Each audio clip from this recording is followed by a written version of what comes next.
জন্য বরকত নাই। কেউ কয় না আমার ঘরে বরকত আছে। বলতে পারবেন আপনি আপনার ঘরে বরকত আছে? আপনার কামাইতে বরকত আছে? পারবেন? নাই নাই নাই। আমার মনে আছে 2008-এ আমি ফ্রাঙ্কফুর্টে ছিলাম। আমার ইউরোপের সফর চলতেছিল, এক সফরে 25 দেশ। আমাকে এক আরব জিজ্ঞেস করতেছিল তুই কি করস? আমি বললাম আমি ব্যবসা করি। কতক্ষণ করস? না আমার নিয়মই ছিল আমি জোহর পড়তাম তাঁতিবাজারে, ঠিক জোহরের নামাজ এইসব পড়তাম, নামাজ শেষ খাইতে বসতাম,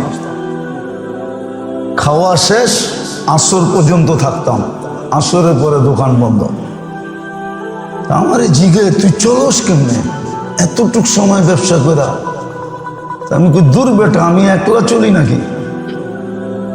আল্লাহ আমাকে দিয়া 8-10টা ফ্যামিলি চালায়। ওর মাথায় আকাশ পড়লেও মনে হয় এত ব্যথা পাইতো না। ও এরকম মাথা হাত দিয়ে বসে কস কি? আমরা তো সবাই কামাই, জার্মানিতে ইউরোপাই, তারপরেও তো চলে না। আমি কি শুধু চলে না, ওই সময় আমি বৎসরে 2-4 বার সফর করতাম বিদেশে। আমি বললাম ফ্যামিলিও চলে, আমিও সফর করি। বাংলাদেশে কেউ বলতে পারবে না যে তাবলিগি সফরের ব্যাপারে কারো কাছে আল্লাহ হাত পাতাইছে বা মুখ খোলাইছে, চ্যালেঞ্জ দিয়ে বলতে পারবো। আমি ওরে বললাম বরকত দিলে হয়।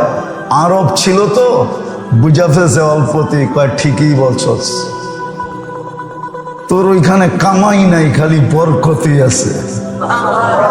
আমিও বলি বরকতই আছে। আধা ঘন্টায় আল্লাহ আমার এতটুকু দিত যে 1 মাস বৈশা যতটুকু না কামাইতো আমি আধা ঘন্টায় এতটুকু কামায় নিতাম, আল্লাহ দিয়া দিত। বরকত মনে হয় ছাপ্পর ফাইরা পড়তো, এখনো পড়ে। বরকতই বরকত, বরকতই বরকত। যারা সাথে চলে ওরা দেখে। আমরা তো সারা দিন রাত্রে খাই কতটুকু জানি না, যারা চলে ওরা জানে কতটুকু খাই। কিন্তু সারা দিনে কত শত আইটেম দেখি ওটা আল্লাহ জানে। বরকত তো যেটা বুঝাইতেছিলাম, বরকত চলে যাবে। দ্বিতীয় শাস্তি হলো ইউসাল্লিতু আলাইকুম সুলতানান যালিমা। যে আসবে সে ডান্ডা নিয়েই আসবে, জুলুমই ওর মেন হাতিয়ার হবে। যতই ইনসাফের বলি বলুক, ও জুলুমের ডান্ডা নিয়ে আসবে, জুলুম করবে, জুলুম। আজকে আমরা বলতে চাই না, মুখ খুলতে চাই না, তাহলে খুলতে পারি, খুলতে পারি। ওয়েদার ভারী হয়ে গেছে জুলুমে। ওয়েদার না ভারী হয় নাই? হ্যাঁ হ্যাঁ, বাড়ি হয়েছে না না হয়েছে? একদিন পরীক্ষামূলক ভাবে 1000 টাকার শাক লয়া রাস্তায় বয়া দেখেন বাড়ি হয়েছে না না হয়েছে। তারপরে আপনি বুঝবেন জুলুমে ওয়েদার বাড়ি হয়েছে না না হয়েছে। 1000 টাকার শাক বেচতে ফুটপাতে বৈশা দেখেন, তারপরে বুঝবেন জুলুমে বাড়ি হয়েছে না হয় নাই। না মনে হয় ইশারা ফিশারা বোঝেন না। আল্লাহ রসুল বলছে তৃতীয়টা কি হবে? ইয়াখরুজু মিনাদ দুনিয়া বিগাইরিল ঈমান। ঈমান ছাড়া দুনিয়ার থেকে চলে যাবে। এদের ঈমান থাকবে না। জানাজা যতই পড়ো ঈমান থাকবে না, বেঈমান। আর মূল্যায়নের দ্বারা আমি সারা জিন্দেগির বরকত এবং সারা জীবনের খায়ের 1 মাসে জমা করে নিতে পারি। এই জন্য 3-4টা কাজ করতে হবে। পারবেন? যদি পারেন তাইলে বলি, না পারলে খামাখা বলে লাভটা কি?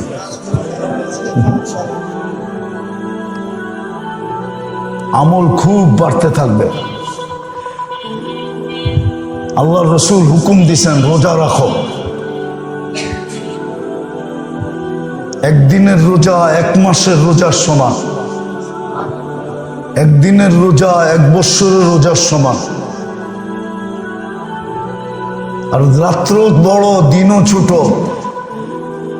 সেহরি খায়া ইফতার করলে মনে হয় যে নাস্তা করে দুপুরে খাইতে বললাম। দিন এরম ছোট, ঠিক না? কেননা সেহরি খাইতে খাইতে খাইতে খাইতে 5:25 যে 5:10 পর্যন্ত যাওয়া যায়।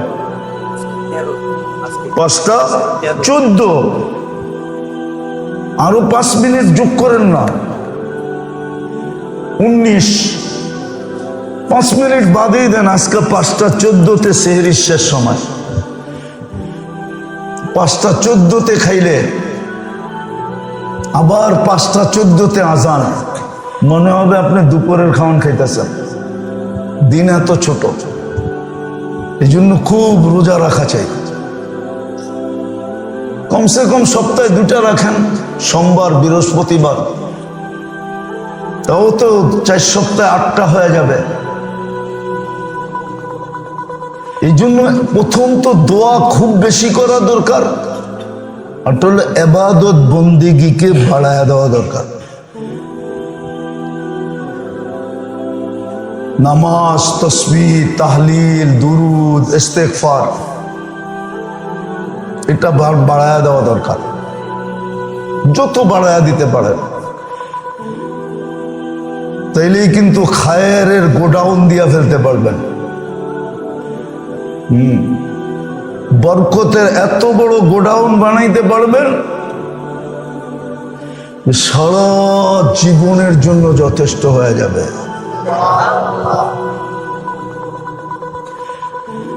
তৃতীয় হলো, যত কিছু না কিছু খারাপ অভ্যাস মানুষের ভিতরে থাকেই, থাকে না? না নাই? বাইছা বাইছা ওইগুলাকে ছাড়তে চেষ্টা করেন।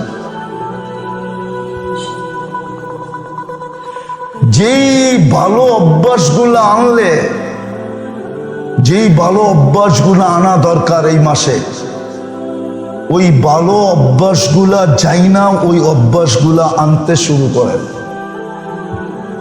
ভালো অভ্যাস। আর এটা কেন? যেন রমজানের প্রথম পর্বেই চাঁদ উঠতে দেরি কিছু লোক হবে, যাদের চাঁদ উঠতে দেরি, প্রথম নাম্বারে আল্লাহ তাদেরকে সবকিছু দিয়া দিতে দেরি করবে না। রমজানের রহমত বলেন, মাগফিরাত বলেন, জাহান্নাম থেকে মুক্তি বলেন, সব কিছু চাঁদ উঠার সাথে সাথে কিছু মানুষের নামে চিহ্ন দিয়া দিবে। আমার নামটাও যেন ওই লিস্টিতে আসে। এই জন্য 4টা কাজ করা উচিত। বেশি বেশি দোয়া করা উচিত। কমসে কম প্রত্যেক নামাজের পরে 2, 4, 5 বার যখনই মনে ওঠে তখনই এই দোয়াটা পড়া।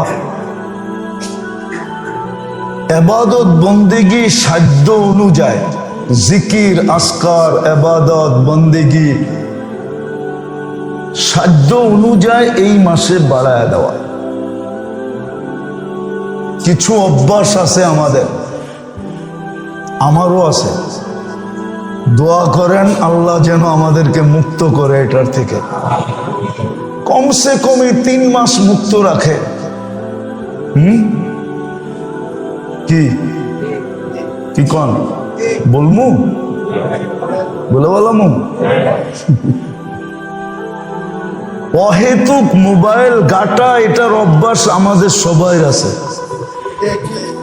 প্রয়োজনে ঘাটলো, মেসেজ দেখলো,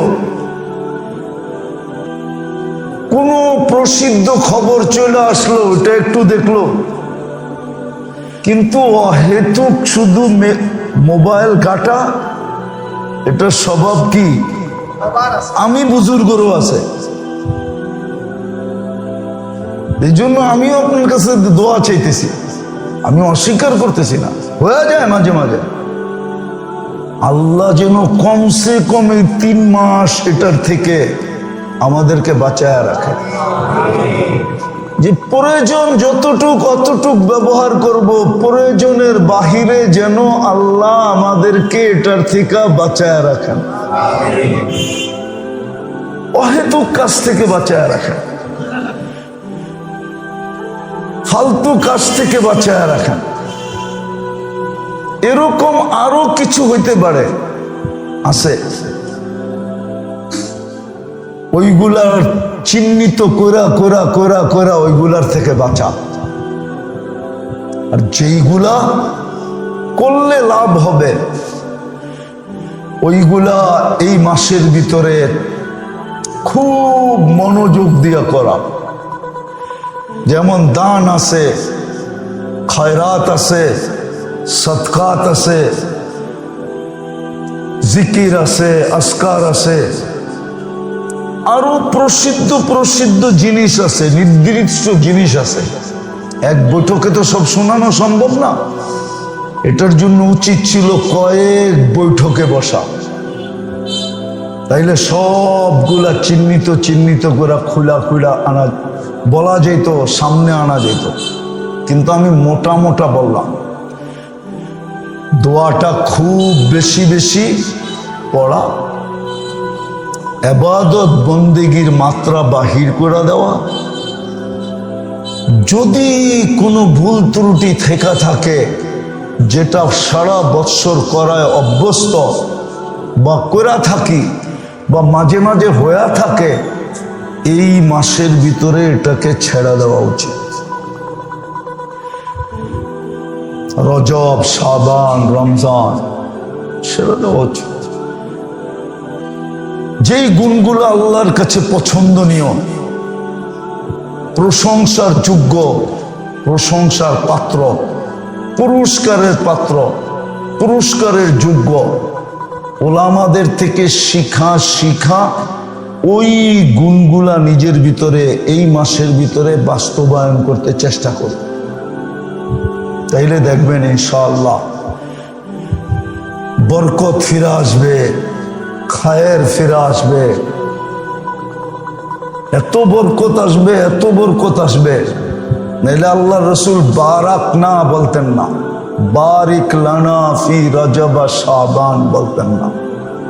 বরকতের শব্দটা হাদিসে আসতো না, আরবিতে আরো শব্দ ছিল, বারাক না শব্দটা বলতেন না। হতে পারে বরকত আমাদের জীবনে ফিরে আসবে, তখন আর এত কামাইতে হবে না, 1 টাকা 1 কোটি টাকার কাজ করে দেখাবে, নাইলে কোটি টাকা 1 টাকার কাজও করে দেখাবে না। বহুত মানুষ আছে দুনিয়াতে, কোটি একই রোগে আক্রান্ত, একই সিমটম, কোটি কোটি খরচ করছে, তারপরও কিছু হয় নাই। আরেকজনে 2 টাকার ওষুধ খায়া ঘোড়ার মতো দৌড়াইতেছে। নাই? নাই? প্রমাণ নাই? ওই 1-2 টাকা ওই কাজ করে দেখাইছে, যেটা 2 কোটি টাকায় করে দেখায় না।